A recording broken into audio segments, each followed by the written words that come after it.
2008년 탈북자와 북한의 안타까운 현실을 다룬 크로싱이라는 영화가 발표되었습니다. 이 영화에서 주연을 맡은 배우의 간증을 지난 주간에 들었는데요. 이 영화의 주연을 맡았지만 처음에는 출연할 마음이 없었답니다. 이 북한의 안타까운 상황, 탈북자들의 안타까운 현실을 소개하는 영화이기 때문에 너무나 소중하고 중요한 영화이지만 이 영화에 출연하면은 영화 배우로서 자신의 이력에 너무 이미지가 고착화돼서 다른 역할을 못 맡을 것 같더랍니다. 하나님 어떻게 하면 좋겠습니까? 기도하면서 말씀을 읽고 있었는데 시편 82편 말씀을 보게 되었답니다. 3절 4절에 이런 말씀 나오잖아요. 가난한 자를 돌보라고 하나님이 말씀하시는 것 같더랍니다.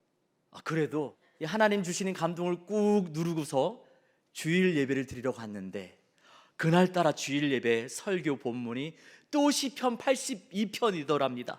하나님 알겠습니다, 뭐 하라면 해야죠 하고 출연해서 아주 작품을 잘 만들었답니다. 여러분은 삶의 자리에서 중요한 선택과 결정을 할 때 무엇을 기준으로 하십니까? 기도하고 말씀 보시면서 하나님의 뜻을 찾으십니까? 아니면 돈, 명예, 세상의 흐름을 따라서 하십니까? 저와 여러분 우리 모두가 말씀과 기도 가운데 하나님의 뜻을 따라 선택하기를 원합니다.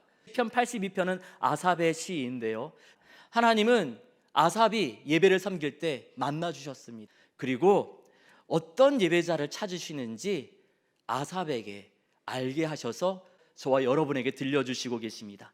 우리가 귀 기울여 들으면서 주님 찾으시는 그 예배자로 나아가는 저와 여러분 우리 모두가 되어지기를 원합니다. 하나님께서 찾으시는 예배자는 첫 번째로 하나님을 재판관으로 인정하는 예배자입니다. 1절입니다. 하나님은 신들의 모임 가운데 서시며 하나님은 그들 가운데에서 재판하시느니라. 하나님께서 신들, 영적인 존재들을 이 가운데 서셔서 다스리시는 모습을 묘사하고 있습니다. 이 아삽 시대 때 영적인 존재라고 불리는 존재는 이 땅을 다스리는 권력자들을 지칭했습니다. 우리가 보기에는 땅을 다스리는 이런저런 권력자들이 힘 있는 사람인 것 같은데 영적으로 바라보니까 그 사람들을 좌지우지하는 분이 누구라고요? 하나님이랍니다. 이 하나님께서, 우리 하나님께서 어떻게 다스리느냐? 재판관으로서 판사처럼 호령하시면서 다스린답니다. 재판정에서 피고를 향하여서 검사와 변호사가 이런저런 주장을 합니다. 그건 그들의 주장이고 최종 판결은 누가 내립니까? 판사, 재판관이 하는 것이죠. 하나님이 그런 재판관이라는 겁니다. 이 땅의 모든 일에 대해서 이것이 옳은 일인지 잘못된 일인지 복을 받을 일인지 벌 받을 일인지 최종 판결을 내리는 분이 바로 우리 하나님입니다. 사람들이 이러쿵저러쿵 말하는 거 별로 신경 쓰지 마십시오. 다 의미 없습니다. 오직 하나님의 판결만이 우리 인생 가운데 의미가 있습니다.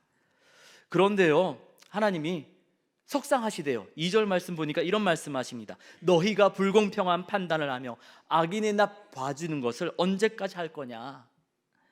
하나님이 판사니까, 재판관 되시니까 하나님 눈치 보고 하나님 뜻을 따라야 되는데 사람들이 하나님이 아닌 세상 사람들, 그것도 목소리 크게 내고 악한 사람들 눈치 보면서 그렇게 살더라는 겁니다. 도대체 그런 짓을 언제까지 할 거냐? 야, 답답하다. 하나님 말씀하시는 겁니다.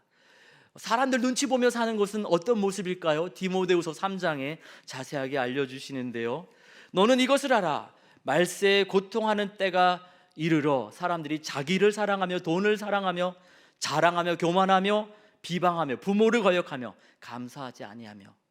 하나님 뜻보다 자기를 사랑하니까 내 감정, 내 뜻이, 내 욕심이 더 중요합니다. 하나님 뜻보다 돈 많이 벌면 그게 최고입니다. 고마움을 다 잊어버렸습니다. 그래서 배려해주고 사랑해주고 대신 헌신해도 원망하고 불평만을 쏟아낼 뿐입니다. 어떤 사람들은 다수결을 주장하기도 합니다.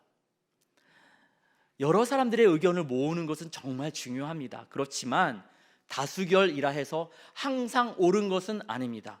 가나안 땅을 눈앞에 두고서 애굽으로 되돌아가자고 했던 그 의견은요, 정탐꾼 12명 가운데 10명 다수의 의견이었습니다. 안타깝지만 일제강점기 때 한국교회가 신사참배했잖아요. 교회 지도자들의 다수결에 의해서 선택하고 결정했습니다. 지금도 사람들은 유혹합니다. 예수 믿는 사람들 다 그렇게 살잖아요. 다른 교회들도 다 그렇게 한답니다. 그런데요, 그것이 재판관 되시는 하나님의 뜻은 아닐 수도 있습니다. 여러분, 우리 부모님들, 세상이 세뇌시키는 대로 우리 자녀들에게 강요하지 마십시오. 이 학교 가야 된다고, 요즘은 이게 유행이니까 저 학과 가야 된다라고 그렇게 세상의 유행에 이끌려서 자녀들을 몰아붙이지 마십시오. 자녀들을 우리에게 주신 우리 자녀들의 참된 주인은 누굽니까? 하나님이죠. 하나님이 그냥 우리 자녀들을 우리에게 버리듯 두지 않았습니다. 치밀하고 세미하고 특별한 계획 가운데 보내주셨습니다. 이미 하나님은 다 계획이 있으세요. 우리만 모르는 거죠. 그럼 뭐 해야 됩니까? 세상 유행 따라서 이리저리 끌려가면 안 되고요, 기도하면 됩니다. 말씀 보면 됩니다. 우리 자녀들이 합격하고 취업하고 결혼하는 거 누가 책임져 줍니까? 하나님이 책임져 주십니다. 상 주시는, 재판관 되시는 우리 하나님께 우리 아이들이 치열하게 여쭤볼 수 있도록, 세상 사람들의 조롱과 비난 가운데도 흔들리지 않고 믿음의 길 갈 수 있도록 우리 부모님들 응원해 주십시오. 중보기도 해 주십시오. 그러면 하나님이 책임져 주십니다. 하나님께서 찾으시는 예배자는 하나님을 신들 가운데 최고의 신으로 최종 판결을 내리시고 책임져 주시는 재판관으로 인정하는 자입니다. 재판정에서 판사가, 재판관이 선고를 내렸습니다. 그러면 그렇게 살아야 돼요. 감옥에서 몇 년을 살든 아니면 상을 받든 그렇게 살아야 됩니다. 그런데요, 예배 가운데 재판관 되시는 하나님 말씀을 들은 다음에 오늘은 너무 졸렸는데, 오늘은 내 스타일 아니야. 그리고 예배를 마친 후에 가정과 학교와 삶의 자리에 가서 들은 말씀대로 사는 것이 아니라 내 욕심 따라, 내 욕망 따라, 내 스타일 따라 살아간다라면은 재판관 되시는 전능하신 하나님을 무대 위의 광대로 모욕하는 행위입니다. 너무나 많은 사람들이 그렇게 살고 있으니까 우리 하나님께서 너네 언제까지 그럴래? 안타까워 하시는 겁니다. 이곳에서 예배드리는 저와 여러분, 우리만큼은 오직 하나님만을 재판관으로 인정하면서 예배 이후에도 하나님의 말씀대로 살아가는 저와 여러분, 우리 모두 참된 예배자가 되기를 원합니다. 하나님께서 찾으시는 예배자는 두 번째로 하나님 명령에 순종하여서 실천하는 자들입니다. 구체적인 명령이 3절과 4절에 나와 있습니다. 내용이 뭡니까? 가난한 자, 고아, 약한 사람들 돌봐주라고 하십니다. 우리 예수님께서 구약에서 들려주셨던 하나님의 계명을 하나님 사랑, 이웃 사랑으로 요약해 주시죠. 하나님을 재판관으로 인정하는 것은 하나님 사랑이고요, 그리고 가난한 자를, 연약한 자를 돌아보는 것은 이웃 사랑에 해당합니다. 마태복음 5장에 보니까 우리 예수님 말씀하시죠. 우리가 우리 형제, 우리 이웃, 우리에게 도움 줄 사람들에게 잘 해주는 것, 아니 앞으로 우리에게 도움을 줄 사람들을 막 계산해가지고 저 사람이 나한테 뭔가 해줄 것 같은데, 이런 사람들한테만 잘 해주는 것은 하나님을 예배하지 않는 이방 사람들도 하는 거다. 적어도 하나님께 예배하는 사람이라면 도움되는 이웃, 친척, 형제를 넘어서서 아무런 도움을 주지 않는 가난한 사람, 어려움 당한 사람, 강도 만난 사람 도와주어야 되지 않겠느냐. 악한 사람들이 그들을 해치지 않도록 그들을 위해 변호하면서 그들을 구원해야 되지 않겠느냐, 오늘 말씀을 통해서 명령하고 계십니다. 그런데요, 이 3절 후반부에 보니까 독특한 표현이 나옵니다. 공궁한 자, 빈궁한 자들에게 공의를 베풀라 말씀하십니다. 공의를 베풀라라고 번역된 히브리어 짜다크는요, 도덕적으로 올바르게 하다, 정결하게 하다, 이런 뜻입니다. 가난한 자, 약한 자 돌봐야 합니다. 하지만요, 그들의 약함이, 그들의 가난이 그들의 의로움은 아닙니다. 기울어진 운동장이 아니라 공정하게 경기할 수 있도록 도와주어야 합니다. 손잡아 주어야 합니다. 하지만 그들이 오늘의 약함을 핑계 삼아서 계속해서 포기하며 살지 않도록, 주저앉아 버리지 않도록 힘있게 일으켜 세워 주어야 합니다. 약함을 핑계 삼아서 과도한 이익을 거저 얻으려 하는 악한 마음을 갖지 않도록 올바르게 길 갈 수 있도록 도와주어야 합니다.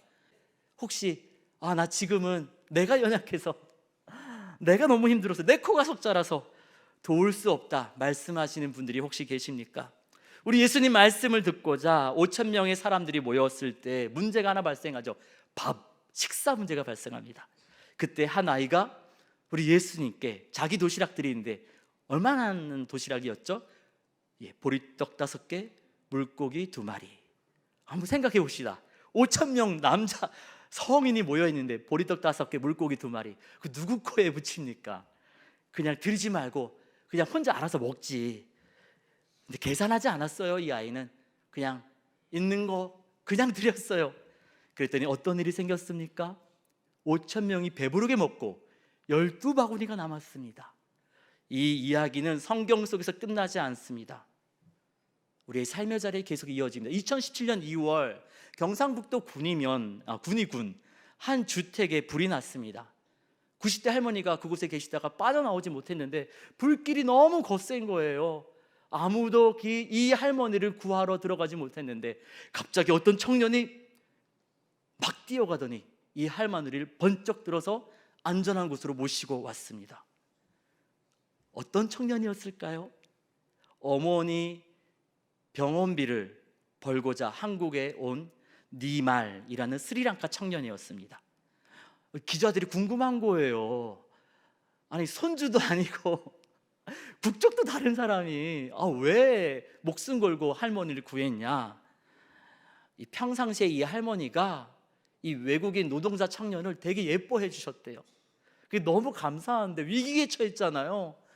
그리고 이 할머니 볼 때마다 고향에서 투병하는 엄마 생각이 자꾸 났대요. 엄마를 구하는 마음으로 부리고 무리고 상관없이 뛰어 들어간 겁니다. 그래서 안전하게 할머니를 구했는데 문제가 발생합니다. 이 병원 치료비가 어마어마하게 나왔고요. 불법 체류자라는 게 이 기자들 통해서 세상에 알려지면서 벌금이 480만 원 나왔습니다. 그런데 이 소문이 퍼지면서 사람들이 치료비를 모금해 줍니다. 그리고 대한민국 정부 불법 체류자였는데 치료를 위한 비자를 주다가 나중에 특별 공로자 영주증을 주면서 벌금을 면제해 줬습니다. LG 복지재단에서 이 사람을 그 해의 이 의인상으로 선정해서 상금을 어마어마하게 주었습니다. 만약에 니말 씨가 나는 불법 체류자인데 나는 지금 당장 우리 고향에 있는 어머니한테 병원비 붙여야 되는데 내가 무슨 할머니를 구해, 이랬다면은 어땠을까요? 아니 그 전에 이 90 되신 어르신께서 이 스리랑카 청년 피부색 다르다고 조롱하고 멀리했다라면은 어떻게 되었을까요? 우리 뭐 가져야지 누구 돕고 이러는 거 아니더라고요. 그냥 우리가 처한 삶의 자리에서 옆에 보이는 사람 그냥 긍휼히 여기고 약한 자에게 사랑을 베풀 때 기가 막힌 놀라운 일이 생깁니다. 왜 그럴까요? 지금도 여전히 하나님께서는 살아계셔서 재판관으로서 이 땅을 다스리시기 때문입니다. 오늘 지금 우리가 할 수 있는 만큼만 이웃을 사랑으로 섬기고, 오늘 말씀 의지해서 연약한 사람 아무것도 없으면 빈손 그 손으로 잡아주시고요, 그 손을 모아서 기도해 주시면 됩니다. 하나님은 그렇게 하나님 명령에 순종하여 실천하는 예배자들을 통해서 지금도 놀라운 기적을 이루어 가십니다. 하나님께서 찾으시는 예배자는 세 번째로 하나님의 마음으로 아파하면서 하나님 나라가 임하기를 기도하는 자입니다. 5절부터 7절까지 내용은요, 하나님의 마음을 이렇게 기록한 내용인데 이 5절을 표준 세번역으로 제가 읽어드리겠습니다. 그러나 그들은 깨닫지도 못하고 분별력도 없이 어둠 속에서 헤매고만 있으니 땅의 기초가 송두리째 흔들렸다. 하나님을 재판관으로 인정하면서 하나님 명령대로 약한 사람들, 어려운 사람들 돌봐주면 되는데 깨닫지 못하는 겁니다. 그래서 헤매다 보니까 땅의 기초, 이 사회의 질서가 흔들리고 있다는 겁니다. 가난한 사람 도와줘야 되잖아요. 그런데 그들의 절박한 마음을 이용해서 사기를 치는 악한 사람들, 어릴 적에 실수한 거 뉘우치고 앞으로 어른이 되면 새로운 삶 살 수 있도록 그 다음 세대를 배려하기 위해서 이 대한민국에서 이 사회가 미래를 꿈꾸며 만들었던 그 법을 악용해서 악행을 하고 어른들을 조롱하는 소년, 소녀들, 땅의 기초가 송두리째 흔들리는 것처럼 사회 질서가 무너지고 있습니다. 하나님이 기대하심으로 맡겼던 그 모든 귀한 권력, 재능, 지혜, 재물 하나님의 뜻대로 사용하지 않으니까 이제 재판관이신 하나님께서 심판하시고 허락하셨던 모든 것들을 다 거두어 가셔서 아무런 힘이 없는 자처럼 넘어지게 하시겠다 말씀하십니다. 이 하나님의 음성을 들은 아삽은 8절에 이렇게 기도합니다. 하나님이여 일어나사 세상을 심판하소서. 모든 나라가 주의 소유이기 때문이니이다. 우리 인간의 힘으로는 도저히 자생할 능력이 없으니 이제 하나님 우리 삶의 자리에 개입하셔서 역사해 주십시오. 하나님 외에는 우리가 소망이 없습니다. 기도하고 있습니다. 하나님께서 찾으시는 예배자는 아파하는 세상, 무너져버린 이 세상에서 나만 잘 살면 괜찮아 하면서 이리저리 법을 피해 도망다니는 것이 아니라 하나님 마음으로 아파하면서 울면서 하나님 속히 다스려 주시옵소서, 하나님 속히 회복시켜 주시옵소서, 그렇게 기도하는 자입니다. 다윗, 선지자 이사야, 예레미야, 하박국 다 그들이 그렇게 기도했어요. 하나님 그 기도 들으시고 아파하는 세상을 고쳐주셨습니다. 8절에서 세상을 심판하소서 할 때 그 심판하다라는 동사와 3절에 가난한 자와 고아를 위해 판단하며에서의 판단하다라는 동사는 똑같은 히브리어 샤바트입니다. 나쁜 사람 벌 주는 것만이 아니라 억울한 사람 변호해주고 어렵고 힘든 사람 도와주고 착한 사람 상 주는 거 다 모든 걸 포함하는 겁니다. 한마디로 뭡니까? 하나님의 다스림을 이야기하는 거죠. 하나님이요 세상을 심판하소서라는 말은 다르게 번역하면 하나님 이 세상을 이제 직접 다스려 주시옵소서. 우리 예수님의 표현으로는 아버지의 나라가 임하게 하옵소서입니다. 하나님 나라가 우리 가운데 임하게 되면 어떻게 됩니까? 이사야서 65장에 보니까 이사야 선지자가 이렇게 소개하고 있죠. 이리와 어린 양이 함께 먹고 해함도 상함도 없는 나라, 이런 나라가 우리 삶의 자리에 임하게 하옵소서 기도하는 겁니다. 하나님은 하나님 나라의 임재를 위해 기도하는 예배자들 통해서 무한 경쟁을 강요하는 이 세상 속에서 놀라운 하나님 나라를 이루어 가고 계십니다. 앞서 말씀드렸던 크로싱 영화의 배우에게 한 가지 기도 제목이 있었답니다. 모태신앙이었거든요. 하나님 만나는 예배 드렸는데 내가 예수님 음성 들어본 적이 없습니다. 그러다가 2006년도 동인도 콜카타 비민촌 어린이 선교에 참여하게 됐답니다. 이제 인도하시는 목사님께서 이제 어린이들 만나기 전에 이렇게 이야기하셨대요.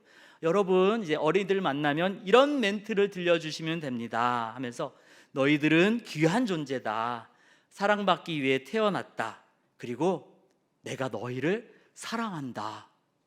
이제 열심히 외워서 이 현장에 가서 한 6살짜리로 보이는 옷은 지저분한 이 소년을 붙잡고 그 얘기 해주려고 이 아이의 손을 딱 잡는 순간 그토록 기다렸던 예수님의 음성이 선명하게 그의 마음에 울려 퍼지더랍니다. 잘 왔다.